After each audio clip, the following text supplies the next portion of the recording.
ধর্ম যার যার, উৎসব সবার। কার্যত এই ছবি হুগলির আরামবাগে। প্রতিবারের মতো বালিতে মহা সমারোহে দুর্গাপুজোর আয়োজন করেন শেখ শাকির আলী।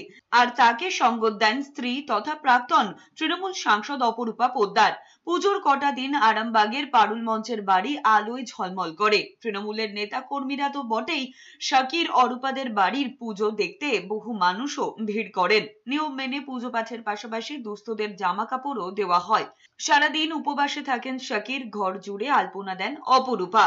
শাকির আলী জানিয়েছেন, তিনি অন্য ধর্মের মানুষ হলেও সাম্প্রদায়িক সম্প্রীতির বার্তা দিয়েই এই পুজো করেন। দুর্গাপুজোর পর দেবী কমলার আরাধনা করেন। ধর্ম নিরপেক্ষ এই দেশের একটাই পরিচয় হওয়া উচিত, তা হলো মানুষের পরিচয়। সব মানুষের মধ্যে ভগবান আছে, সব ধর্ম সত্য, সব ধর্মের পথ দিয়ে ভগবানকে লাভ করা যায়। ধর্ম সমন্বয়ের পথ দেখিয়ে গেছেন, মানুষের সেবার কথা শিখিয়ে গেছেন।